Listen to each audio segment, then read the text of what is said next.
In March 2013, a man walking his dog on the outskirts of Peterborough in Cambridgeshire made a shocking and grisly discovery. Dumped in a rural ditch was the body of a man who'd been violently stabbed to death. The police didn't know it yet, but there was a serial killer on the loose. When is the next body going to turn up? We've got to find out who did this, and we've got to find it quickly.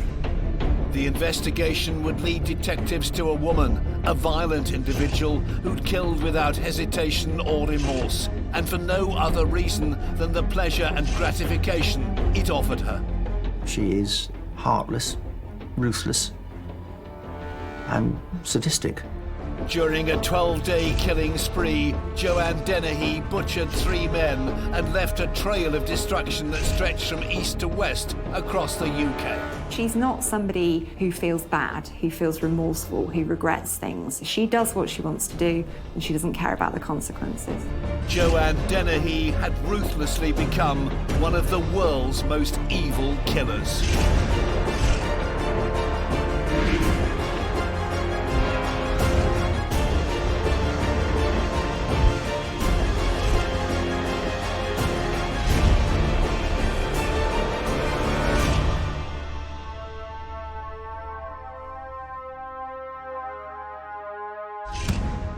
In April 2013, police in Hanford arrested a runaway fugitive and her besotted accomplice.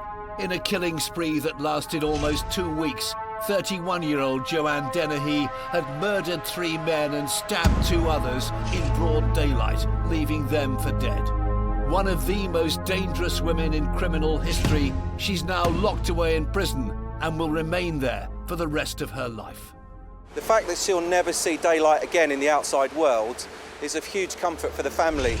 For Joanne Dennehy, it's absolutely the right thing that she won't come out of prison. Joanne Dennehy's crimes were incomprehensible to the British public. At the time of her imprisonment, author and journalist Christopher Berry Dee took a special interest in the case. I wanted to really try to get inside how the police were working and how rapidly they caught this very dangerous woman. The strong curiosity he had for Dennehy's crimes caught the attention of the murderer herself, and very soon Christopher was in written correspondence with the killer behind bars. Her letters, beautifully written, very eloquent, very good grammar, certainly on a par with somebody of a good education behind them. And we developed this relationship where I was trying to get inside her head, but at the same time, she, being the arch manipulator, was trying to get inside my head. His attention peaked, and Christopher eventually went to visit Dennehy at Bronzefield Prison in 2015. She looked into my eyes and she said to me, "Christopher, killing you would be good for me." And it was an ice-cold stare, I can tell you. So, yes, she would have killed me in a heartbeat if she'd had a chance. The story of this cold-blooded killer begins over 35 years ago in the picturesque city of St Albans in Hertfordshire. Joanne Dennehy was born in 1982 and began life in a loving and secure family home. Very few could have predicted this bright and intelligent young girl would turn into a sadistic monster with a taste for violence. By all accounts, she was starting off in life with what we might say is a perfect foundational upbringing. Joanne Dennehy appears to come from quite a normal family. She had a relatively uneventful childhood. She's one of 2 siblings. Her mother worked in a supermarket. Her father worked as a security guard and for a telecommunications company. And from the outside, they appear to be a normal family. She had a sister to which she was very close. They had even developed a secret language. She played netball for the school. She was a very normal, quite bright schoolgirl. But Dennehy's idyllic childhood was curtailed as she entered her teens. She started to experiment with drugs, she started not going to school, and she linked up with a man called John Trina. Her parents, they were at their wits' end. They didn't know what to do. They tried to keep her locked up or bring her home from school. The teachers tried to reprimand her. And the more they tried to control Jo, it was Jo saying, "Stuff you." And it was literally like throwing petrol on a fire. Dennehy and Trina ran away together, embarking on a turbulent relationship. Despite Dennehy's violent outbursts, the couple had 2 children together and eventually settled in Cambridgeshire. I think quite a lot is made of the fact that Joanne Dennehy misused alcohol and drugs, but I think she's well aware of the fact that this is going to be discussed, and she knows that these offer quite a convenient excuse for her behaviour. And alcohol and drugs and other substances can disinhibit, but that's assuming that people have got those moral standards to begin with, and Joanne Dennehy didn't have them in the first place. A very disturbed woman. She had done a lot of self-harm, of cutting herself and so on. So there were a number of danger signs that this was somebody who was not attuned to society. As time went on, Dennehy's erratic behaviour intensified. She'd cheat on Trina and leave him and their 2 children for sporadic periods of time. Her drinking worsened, and she reportedly began to carry a knife hidden in her boot. I think she's somebody who perhaps has always enjoyed hurting other people. It's almost like she's this crazy scientist and the world is her experiment. Finally, in 2009, Trina took the children and fled from Dennehy, afraid of what she might do next. The company that she was keeping as well, she was surrounded by people who were similarly disconnected. So I think when there was no check or filter or break on her behaviour, she was only going to get worse. Dennehy had become no stranger to the local police. She'd been in and out of prison for drug offences and was also given a 12-month community order for being in control of a dangerous dog. In February 2012, Dennehy spent 3 days on the psychiatric unit at Peterborough City Hospital, where she was diagnosed with a series of disorders. She has had various diagnoses attached to her: antisocial personality disorder, psychopathic personality disorder. And these are conditions, they're not mental illnesses. And there's a real important difference between the two, because people with personality disorders know the difference between right and wrong. They're fully rational, they're in control of what they're doing, but they choose to do it anyway. So she's not somebody who feels bad, who feels remorseful, who regrets things. She does what she wants to do, and she doesn't care about the consequences. By 2013, 31-year-old Dennehy had settled in a small bedsit in Byfield, a housing estate in Peterborough. But the local residents were unaware of her troubled past or her violent nature. One of Dennehy's new neighbours was Michelle Bowles. She was polite to me, but I wouldn't melt on her mouth, basically. She was well-spoken to me and never swore. She was actually quite pleasant, do you get what I mean? I showed her respect. She loved babies. She was excellent with children. I didn't have a problem with her. When I saw her or spoke to her, I said hello, she said hello back. But other residents were not so sure. Michelle's friend John Chapman lived in the same building as Dennehy. He was a Falklands War veteran who'd fallen on hard times. I don't know what regiment he used to be in. I should know, because the amount of stories he used to say. It's just John being smiley all the time and happy and nice to know. But John Chapman didn't smile when Joanne Dennehy was around. John was petrified. John came in mine and he said on several occasions, there's this mad woman moved in. She says she's going to get rid of me, whatever way she can. And he was right to be afraid. In just a few months, Joanne Dennehy's threats would turn to violence, and John Chapman would be dead. In early 2013, Joanne Dennehy was living in sheltered housing in Peterborough following the breakup of her relationship. Her ex-partner had left her after becoming increasingly concerned about her erratic and sadistic behaviour. The bedsit that Dennehy now called home was managed by Kevin Lee, a father of 2 who lived in Peterborough with his wife Christina. She remembers hearing about this strange new tenant. Christina has asked for her identity to be concealed. He was stressed with work, the money element of it. It was turning into kind of a nightmare, really. It was getting a little bit unmanageable. Kevin used to house disadvantaged people. So he'd done it for years and obviously was used to giving people chances. And so he did with her. But Kevin Lee and Dennehy's relationship quickly grew into more than just a business one. Lee began to employ Dennehy as a rent collector. Obviously, I wasn't aware at the time. To me, it would have been just another tenant. And he just said about this woman and that she's really tough, really hard. He needed to evict some people, and whether she was threatening, and it suited him because he wasn't getting any joy from the council. So I think she had a bit of wellies and, you know, really big mouth and threatening, and I don't know whether that, at the time, he thought that was his only way out and to deal with these people. 48-year-old Kevin Lee became infatuated with the younger Dennehy, and they soon became lovers. In exchange, Dennehy was living rent-free in at least 2 of Lee's properties across Peterborough. In a household, that becomes quite apparent if someone's behaviour's sort of changed and didn't seem quite himself. Dennehy would make up unnerving stories to impress her new landlord and lover. At one point, she told Kevin Lee her father had abused her and that she'd killed him. Absolute nonsense, of course. Never did anything of the kind. She was neither abused nor was he dead. But she was also a pathological liar. Kevin just said about her that she spent 8 years in prison because he raped her as a child, abused her as a child. It's not unbelievable story, but then when Kevin said that she'd also killed other people and that she hadn't got caught for those, it sounded a bit far-fetched. I didn't know what to think. I didn't know whether it was a truth or whether it was just a load of old rubbish.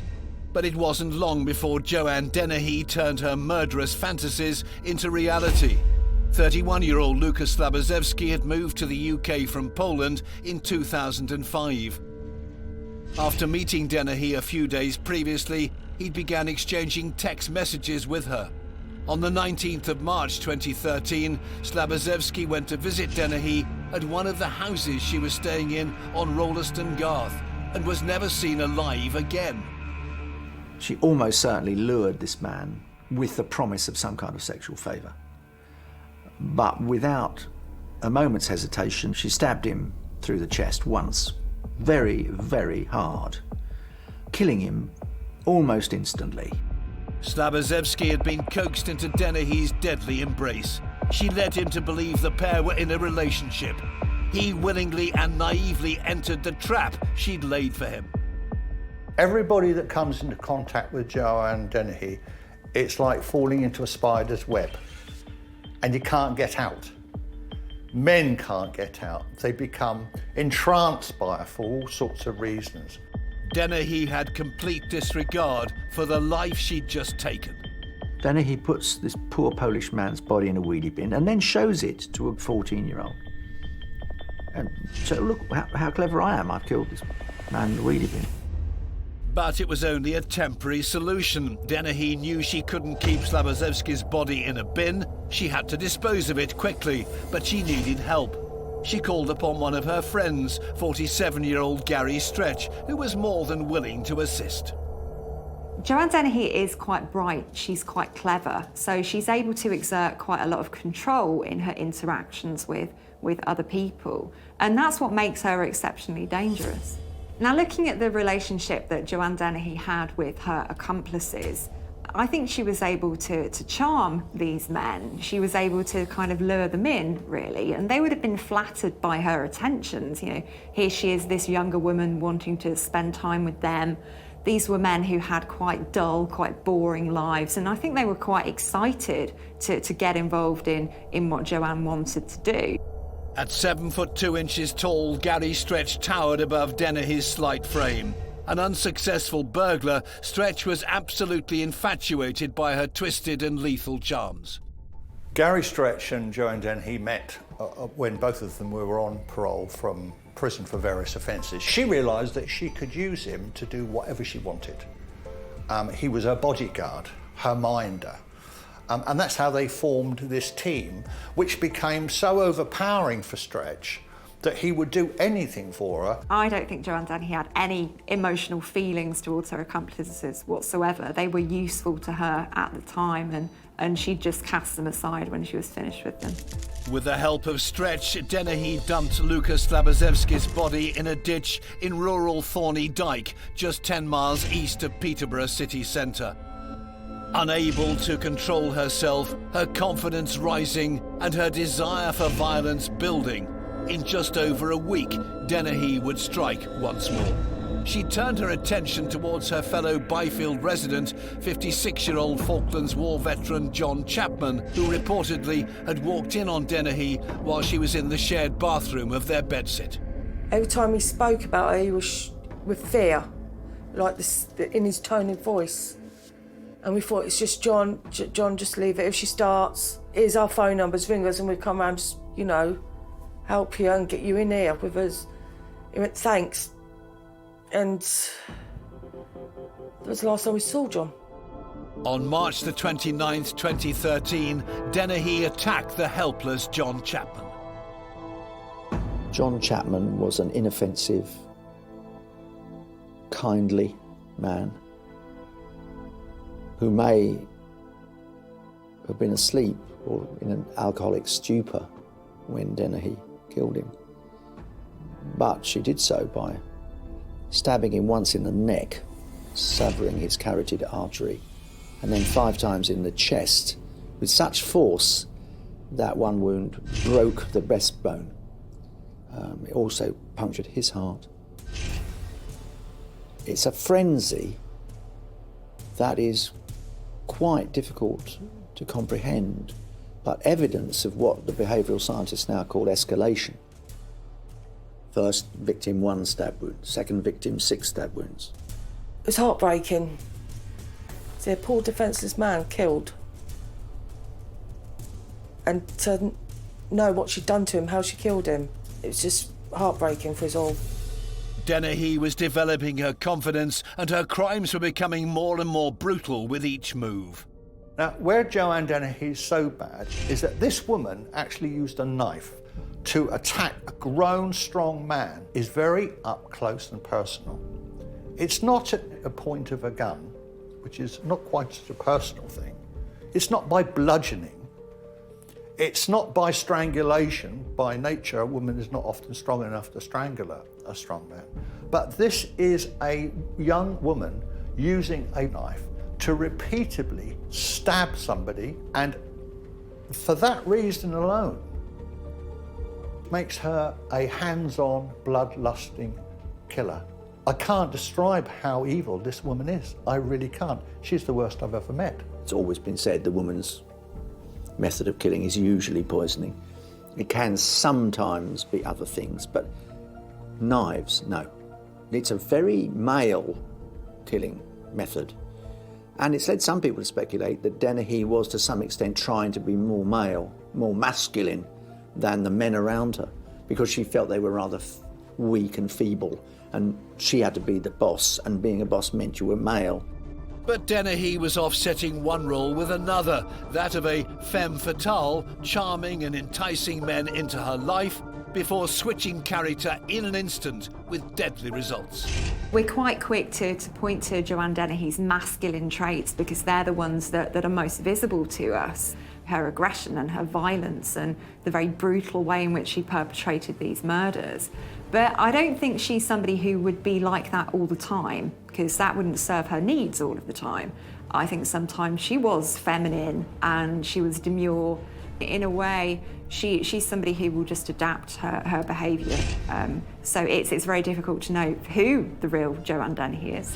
After killing John Chapman, Dennehy didn't hesitate in continuing her rampage. On the very same day, she'd strike again with fatal consequences. Later that day, she lures her boss and her lover and the bed-sitting house's owner, Kevin Lee, to the house. But this time, Dennehy wasn't in the mood for love. She was searching for another victim to try and quench her murderous desires. March the 29th would be the last time that Kevin Lee was seen alive. Joanne Dennehy was in the middle of a murderous rampage. Having taken the life of 31-year-old Polish man Lucas Slabozewski 10 days earlier, Dennehy had just killed 56-year-old John Chapman and had a third victim in her sights, her landlord, Kevin Lee. The pair had been having a secret affair. Kevin's wife, Christina, was the first to notice something was awry when he didn't arrive home on that March evening. He was very much like a come home from work, tea on the table, pyjamas on. He was quite sort of traditional and old-fashioned in that sense. I tried to ring him and his phone wasn't on, which was odd in itself. He'd never have his phone switched off because that was his livelihood, that was his business. And I knew it had charge. Kevin had felt threatened by Dennehy days before, but he'd wrongly assumed it was just bravado. Kevin did tell me that she'd told him that she wanted to kill again. And I think that was the crucial thing, because it wasn't just a case of bragging or mentioning that she'd committed murders in the past. It was the fact that she specifically told him she wanted to kill again. So that's going to unnerve anybody, false or not. It's just not a thing that normal people say. Hours passed. Growing desperately concerned, Christina, with the help of Kevin's business partner, Paul Creed, tried to trace Kevin. I asked Paul to look at Kevin's phone records, so he gave them to me, and there was a number that kept appearing on the telephone, and I said to Paul, I said, which houses are empty at the moment because I need work doing to them. And he gave me a list, and I subsequently just went round to each of those properties. I knew he was in trouble, put it that way, at that point. I knew there was something not right. I knew Kevin wasn't coming home. Christina began an urgent hunt, unaware her search was in vain. Dennehy had already struck. She'd stabbed Kevin Lee to death at the same house in Rolleston Garth where she'd murdered Lucas Slabozewski 10 days earlier. Lee was Dennehy's third victim. I wouldn't describe Joanne Dennehy as a serial killer. I would describe her as a spree killer, because there didn't seem to be any points during her killing spree in which she returned to any semblance of what was a normal life for her. It tended to be a continuous chain of events. What is not in doubt is that these first three victims were simply a prelude to what she hoped would be a further spree. Dennehy, again with the help of Gary Stretch and this time another accomplice, Leslie Layton, deposited the bodies of John Chapman and Kevin Lee on the outskirts of town. Chapman was placed at Thorney Dyke, the same spot where they dumped Lucas Slabozewski's body 10 days previously. Kevin Lee was left 10 miles further north at nearby Newborough. Dennehy dressed Lee's body in women's clothing and left him positioned in a grotesque and crude manner with his buttocks exposed. I think Joanna Dennehy was unusual in that she liked humiliating her victims. There was clearly a modus operandi there, and there was clearly a motive, the pleasure of killing somebody rather than doing it for some particular reason. Oblivious to the fate of her husband, Christina Lee was becoming increasingly concerned about Kevin's whereabouts. I rang the police, then I went back with Paul Creed to one specific house because I noticed that the light wasn't on, and then it was on when we went back later. So I thought there's obviously somebody at the house, and I just said to the police, you know, I'm really worried, expressed my concerns and gave them permission to break into the house, which they did. Inside the house on Rolleston Garth, there were no obvious signs of trouble, but the police immediately sensed that something was wrong. They said that they could smell, there was a really strong smell of bleach, and they could see some blood on the floor, and, you know, I just knew. And Christina wouldn't have to wait long for news of her husband. The following day, March the 30th, 2013, police were called to an area of farmland in Newborough by a dog walker who'd made an horrific discovery. You know, you see it on TV all the time, the dreaded knock at the door. And then 2 detectives came. And obviously he had not been identified at that point, but they just said that they'd found a body, which you know, I was expecting to hear that. So they just kind of told me what I was expecting to hear. You don't feel anything because you know. And it's a feeling that you've never felt. So, you know, where some people might think you'll be doing this, you'll be doing that. I don't know, it's just kind of a blur, really. You're just alive. I think that's, but not alive, you're just existing.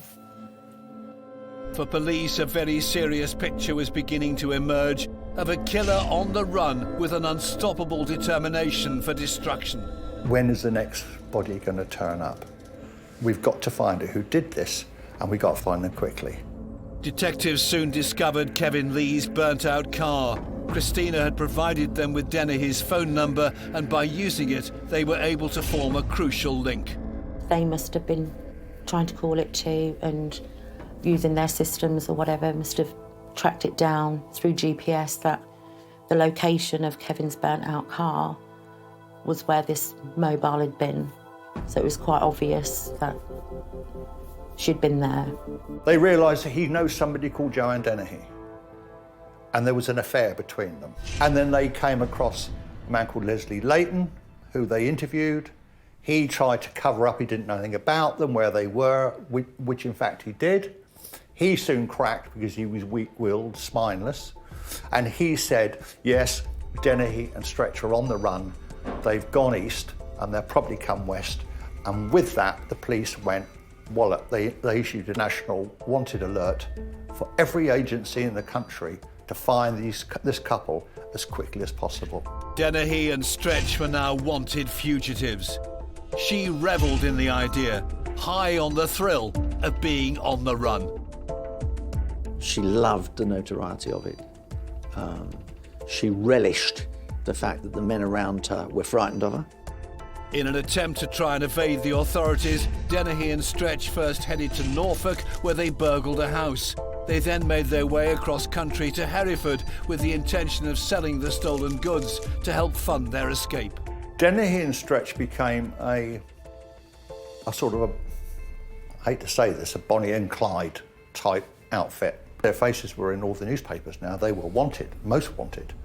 After they burgled another property in Hertfordshire, the pair stopped 20 miles outside of Hereford to liaise with a man named Mark Lloyd, who joined Dennehy and Stretch on the journey.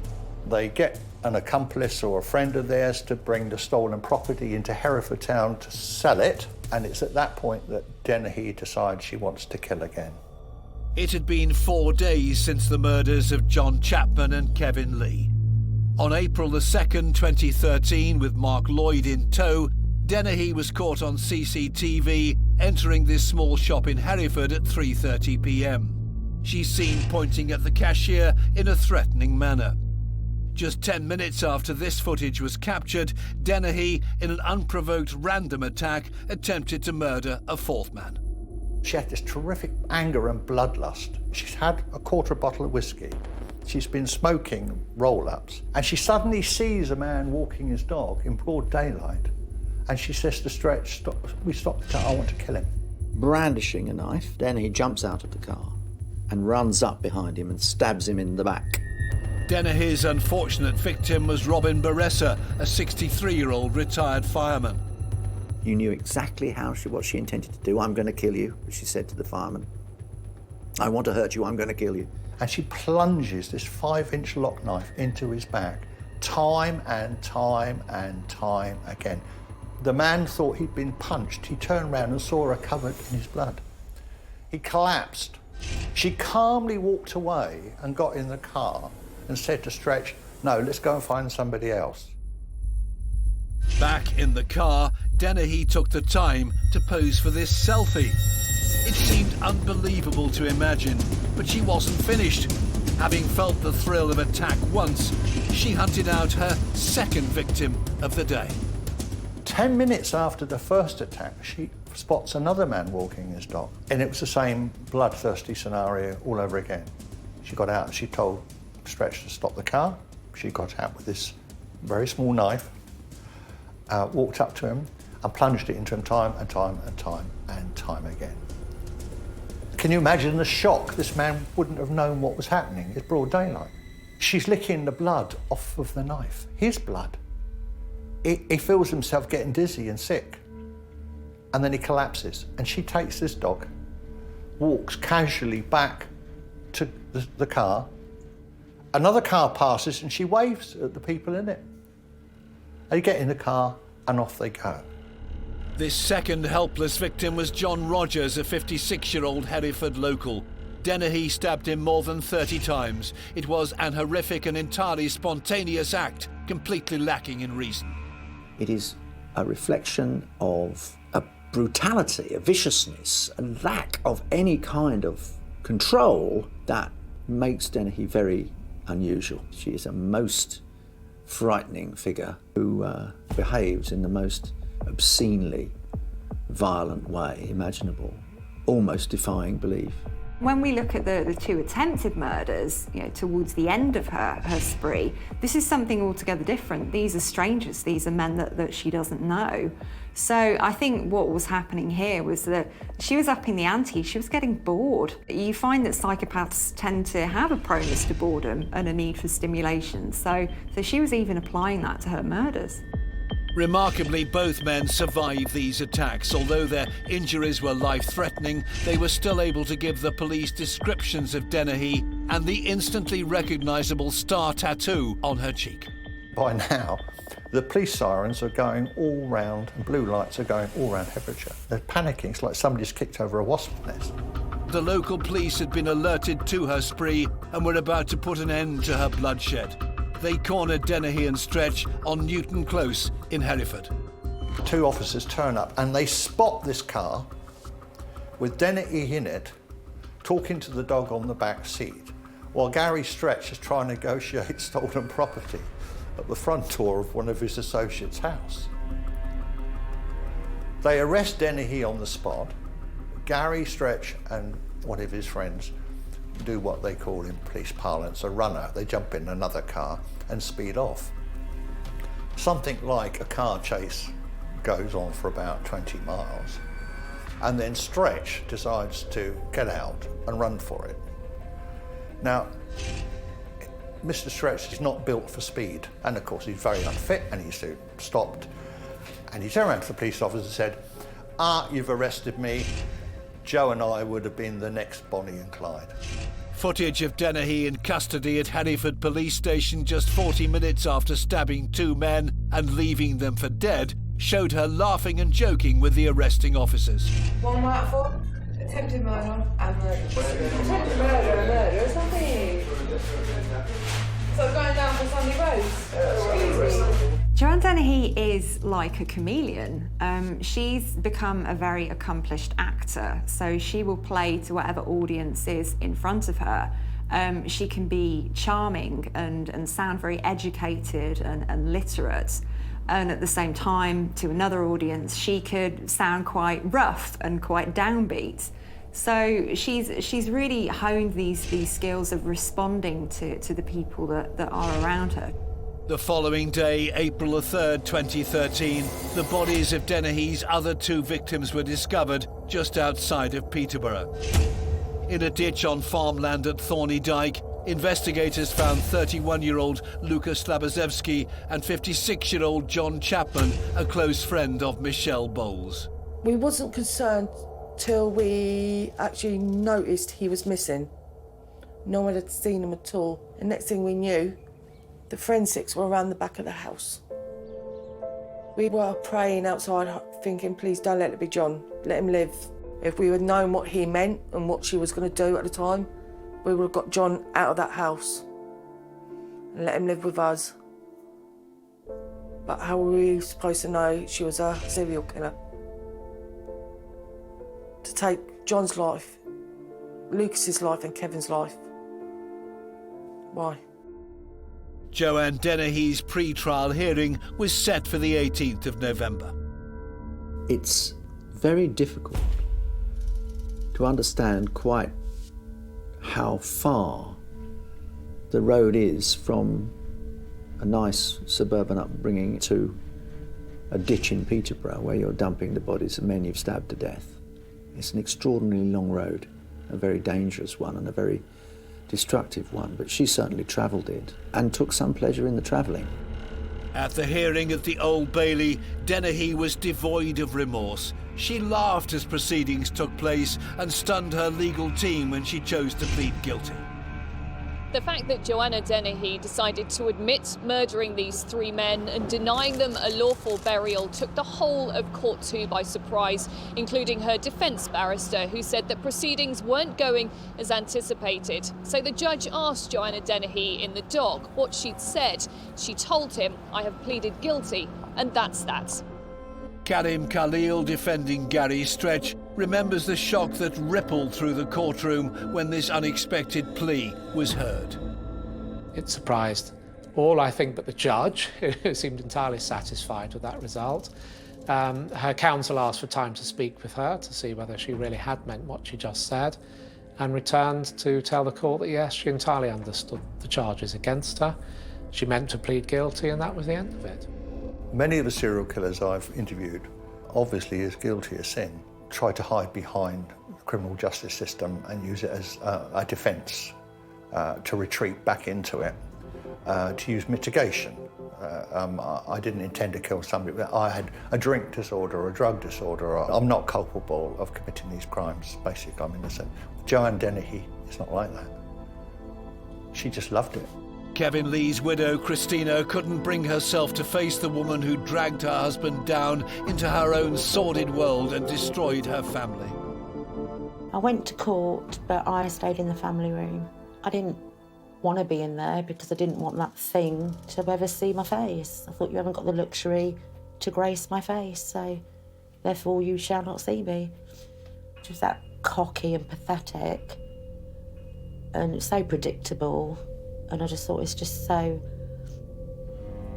abhorrent that I thought, no, it's just best off in another room. During the hearing, Dennehy's partner in crime, Gary Stretch, argued he was manipulated by her throughout the killing spree. Gary Stretch's position was that he had not known that she was going to kill any of the people that she killed, whilst accepting that after the event, he was made aware that she had killed people. And the difficulty, of course, that he confronted was the assertion that he was a willing participant in covering up those killings once he became aware of them. There's no question in my mind that Dennehy did influence Gary Stretch hugely. Joanne Dennehy is somebody who was very much in the driving seat all the way through the murders that she committed, and the men were just there in a supporting role. You know, she was the centre stage actor here, and I think the fact that she was doing this on her own, she wasn't coerced or compelled by anybody else, does make her quite unique. In a final act of defiance, Dennehy refused to relinquish control of her fate over to the legal system. She stood up in court and told the judge exactly how she felt. I don't want to be controlled by anybody. I don't want to be controlled by my lawyers, by the police, by anybody. And that's what she told the judge. Get stuffed, basically. Get stuffed, Your Honour. On February the 28th, 2014, Mr. Justice Spencer sentenced Joanne Dennehy to a whole life term. She became the first woman in British history to directly receive this highest of custodial sentences in a courtroom. Dennehy was immediately sent to Bronzefield Prison. She will never be released. Dennehy's accomplices were also imprisoned for their part in her crimes. Leslie Layton, who helped dispose of 2 of the bodies, received 14 years, and Gary Stretch received 2 life sentences. It was a bittersweet relief for Michelle Bowles. It's the victim's family as well that are carrying the life sentences, isn't they? Kev Lee's not going to see his kids have kids. Lucas is never ever going to have kids. John, you know, he's never going to be around again. None of them are. He wasn't a horrible person. He was one of the loveliest, genuine people you could ever meet. He really was. He would have done anything for anybody. It'll take years for Christina Lee and her family to get back to normal after Dennehy callously ended the life of her husband. Personally, it makes you want to rethink the death penalty. To me, that'd be too easy for somebody like that. Let them rot wherever they are, really. So, yeah, I expected that. I think it was just so hideous how a female, you know, it's hard to even think that's a woman. Would I say she got what she deserved? Not at all. She didn't get what she deserved. She just is where she needs to be. It's just everything has changed. You know, what was a family unit and people just going about their business, everything came crashing down. He was a laugh a second. He was one of the most optimistic persons I've ever come across. Never moaned about anything, not negative about anything. Any problem would be overcome. We laughed a lot. So, yeah, we had a lot of fun. Joanne Dennehy has refused to disappear quietly. Even in prison, she's continued to wreak havoc. From the day Joanna Dennehy was sentenced to prison, she has exhibited more antisocial behavioural traits, in as much as she's tried to escape twice. She wanted to chop the fingers off a prison officer and use that on the electronic keypads to get out. Dennehy's absolute lack of remorse and the savagery involved in her crimes are beyond the public's understanding of what a woman would usually be capable of. Joanne Dennehy was unusual in that the most notorious women murderers in this country have tended to be associated with a man, either Myra Hindley associated with Ian Brady, or Rose West associated with her husband Fred. Dennehy was kind of acting alone, although she had people helping her a bit afterwards, covering things up, but she was a kind of self-motivated murderer. I think the reason that we're so fascinated and so shocked by female serial killers is because of our general expectations of the role of women in society. We expect them to be the carers and the nurturers and the givers rather than the takers of life. Dennehy touched the public imagination because she was a young woman and one who seemed to contradict everything that most of us expect of women. And to do so in such a cavalier and violent way that she set herself apart from the female population. She's in prison now, and she's going to be in prison for the rest of her life. But Joanne Dennehy will not stop manipulating. She will manipulate the system, she'll work the system. And when the time's right, she'll definitely kill again. It's difficult to comprehend the insatiable killing spree of Joanne Dennehy. With a lust for blood and a twisted lack of morals, she manipulated others along her way as she murdered 3 men and brutally attempted to kill 2 strangers in broad daylight. The safest place for a dangerous individual like Joanne Dennehy is behind bars, which is where she will remain for the rest of her life.